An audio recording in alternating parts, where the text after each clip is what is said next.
दामाद की ससुराली जनों ने की हत्या। थाना छाता कोतवाली के अंतर्गत उंदी गांव के रहने वाले उत्तम पुत्र सोमदत्त निवासी 35 वर्ष पिछले 1 साल से अपने ससुराल में अपनी पत्नी रजनी के साथ रह रहा था। बताया जाता है कि ससुराली जनों में और उत्तम के बीच किसी बात को लेकर कहासुनी हो गई और इसी बात का फायदा उठाकर उसके साले रवि और मनीष ने अपने परिवार के साथ मिलकर उत्तम की हत्या कर दी और इसकी सूचना उसके परिजनों को भी नहीं दी। पड़ोसियों ने फोन कर उत्तम के परिजनों को इसकी सूचना दी। तब उन्होंने फोन किया तो ससुराली जनों ने बताया कि उसने खुद जहर खाया है, जिसको लेकर उन्होंने उसे अस्पताल में भर्ती करा दिया। जब उसके परिजन उसके पास पहुंचे तब तक उत्तम की जान जा चुकी थी। उसके बाद उत्तम के पिता सोमदत्त ने दूसरे अस्पताल में अपने बेटे को लेकर गया, जहां पर डॉक्टरों ने भी उसे मना कर दिया। उत्तम के भाई संजय ने बताया कि उनके परिवार और ससुराली जनों के बीच कहासुनी थी और उसका भाई पिछले 1 वर्ष से अपने ससुराल मथुरा में अपनी पत्नी के साथ रह रहा था। 2 दिन पहले उनके बीच झगड़ा हुआ था। उसी बात पर उसको मारा पीटा गया है और उसकी हत्या कर दी गई। हम आपको ये भी बता दें कि आज सुबह जब उसने उसके साले रवि को फोन पर गांव में आने को कहा, तब उसने कहा कि आपने पुलिस क्यों बुलाई, आप इसी मामले को 4-5 हजार रुपए देकर सुलझा लेते। ऐसी बात सुनकर परिजनों को और भी ज्यादा शक हो गया। मृतक उत्तम के चाचा ने कहा कि उसके भतीजे उत्तम की ससुराली जनों ने मिलकर हत्या की है, जिसके लिए उन्होंने थाना छाता कोतवाली में प्रार्थना पत्र दिया है और अपराधियों को जल्द पकड़कर जेल भेजने की पुलिस से गुहार लगाई है। वहीं पुलिस प्रशासन ने घटनास्थल पर पहुंचकर शव का पंचनामा भरकर शव को पोस्टमार्टम के लिए भेज दिया। इस घटना में कैसे हुई इस बात का खुलासा पोस्टमार्टम रिपोर्ट के बाद ही पता चल पाएगा। क्या नाम है आपका? टेकचंद जी। टेकचंद जी, आप छाता थाने आए हैं, क्या घटना? ये हमारा भतीजा था जी। तो हमारे भतीजे के साथ में मतलब लड़ाई झगड़ा हुआ। क्या नाम था आपके भतीजे का? उत्तम था जी। कितनी उम्र रही होगी? उसकी 35 साल की उम्र थी और उसके एक लड़का है, 5 बच्ची हैं और जी उनमें उसके साले में उसकी घरवाली में मतलब विवाद हुआ था।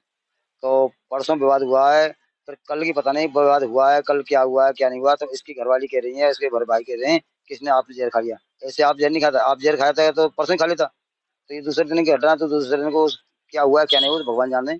और जी उसके बाद में फिर ये हॉस्पिटल ले गई, इन्हें भर्ती कराया जागनिया। हमारे पास में फोन किया किसी पड़ोसी ने, इन्होंने फोन नहीं किया और वो हम जब गए वो फोन को सुन के नहीं आ तो हाँ कुछ नहीं मिला, हमको डेड बॉडी मिली है। हमको पहुंच गए, हम पहुंचने के आध घंटे बाद इन्होंने डेड बॉडी वहां से निकाल ली है, हमको बिना इजाजत के। अच्छा, आपने भी अपनी कोई संतुष्टि कराई है? हाँ जी, संतुष्टि कराई। जब एम्बुलेंस में गाड़ी आ गई तो हम कोसी ले गए। कोसी जागने उन्हें डॉक्टर साहब ने वो ऑक्सीजन निकाल दिया जी। ऑक्सीजन निकाल के उसने देखा, मशीन लगाई है, तो बोला कि इसमें कुछ नहीं, अपने घर ले जाओ। क्या लगता है उसने कोई जहर वहर खाया होगा? हाँ वैसा कोई डॉक्टर बता रहा था, पता नहीं। डॉक्टर ने ये किया कि घर ले जाओ तुम अपने घर ले जाइए। अपने। क्या लगता है आपको?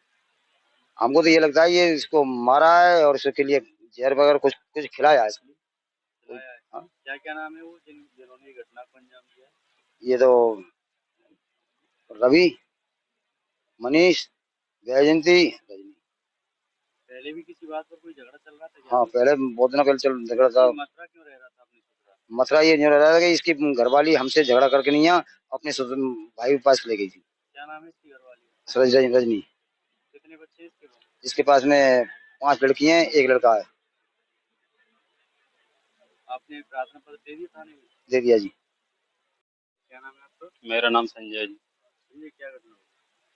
घटना ये हुई थी, हमको फोन आया था, मैं शाम को काम करने के बाद में घर पहुंचा तो मथुरा से फोन आया था हमारे साले का कि जीजाजी ने रवि जीजाजी ने जहर खा लिया है। तो मैंने छोटा भाई और मेरे पिताजी मोटरसाइकिल लेके मेरी सीधे वहाँ मथुरा गए। तो मथुरा घर पे पहुंचे, घर पे बताया था कि वो हॉस्पिटल गए हुए हैं। तो सीधे हॉस्पिटल में मिले थे हमारे भाई। तो पिताजी ने देखा, उन्होंने उनके वो ऑक्सीजन लगी हुई थी। ऑक्सीजन के बाद में पिताजी ने हाथ देखा, उनका पैर देखा, कहीं कहीं भी सांस का अंदाज नहीं पड़ा कि इसमें सांस है या नहीं। तो करीब 2-2.5 घंटा हो गया उस हॉस्पिटल में मथुरा गोवर्धन चौराहे पे। तो उन्होंने मना कर दिया 2-2.5 घंटे के बाद में कि इसमें कुछ नहीं है, इस बॉडी को आप ले जा सकते हैं। तो हमारे पिताजी ने विश्वास नहीं हुआ, वहाँ से एम्बुलेंस करी।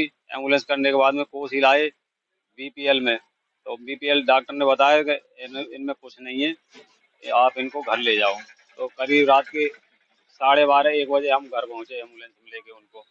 तो सवेरे हमने देखा तो उनके कनपट्टी पे यहाँ सूजी हुई लील पड़ रही है और काफी शरीर पे निशान है। तो और जहर का हमने पता लगाया कि इसने जहर खाया, तो कहीं भी जहर का वो नहीं दिखा हमको सबूत। अगर जहर खाता तो उसमें बास उड़ती, बदबू उड़ती, शरीर फूला फूला लगता, तो ऐसा कोई निशान नहीं था उसमें। करीब चोट के निशान पूरे शरीर पे दिखाई पड़ रहे थे। तो हमने अंदाज लगाया कि मारपीट करके मेरे भाई की हत्या की गई है।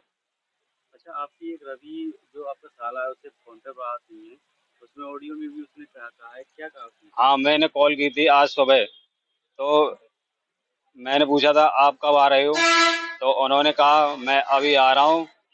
और आपने पुलिस बुला ली है? मैंने कहा हाँ। देखो, आपने पुलिस क्यों बुलाई थी? आप 2-4 हज़ार रुपए दे के यहीं की यहीं राजीनामा कर लेते, और पुलिस चीरा फाड़ी करेगी, क्या फायदा उसका? अच्छा, ये ऐसी बोला था बातें हमने। वो क्यों कर रहा है, क्या लगता है पता आपको? नहीं, कुछ गड़बड़ होगी, उसके दिमाग में कुछ चल रहा होगा, तभी तो मैंने कर रहा था वो। आपका भाई मथुरा रह रहा था, क्यों रह रहा था? मथुरा, यहाँ लड़ाई झगड़े होते रहते थे हमें। तो लड़ाई झगड़े के बाद में वो वहाँ चला गया। करीब 1-1.5 साल हो गई उसको, हम मथुरा में रहते रहते किराए पे। तो वहाँ भी झगड़ा हुआ है इनमें, पति पत्नी में। जब पति पत्नी में झगड़ा होने के बाद में तो इन्होंने, मेरे भाई ने रिपोर्ट करी थी गोविंद नगर थाने में। गोविंद नगर थाने में रिपोर्ट करने के बाद में दूसरे दिन रवि, मनीष और हमारी बैजंती डोकरी है सासू को, तो ये तीनों जने हम थाने में गए। उन्होंने राजीनामा कर लिया। राजीनामा करने के बाद में ये वारदात मिली है दूसरे दिन हमको।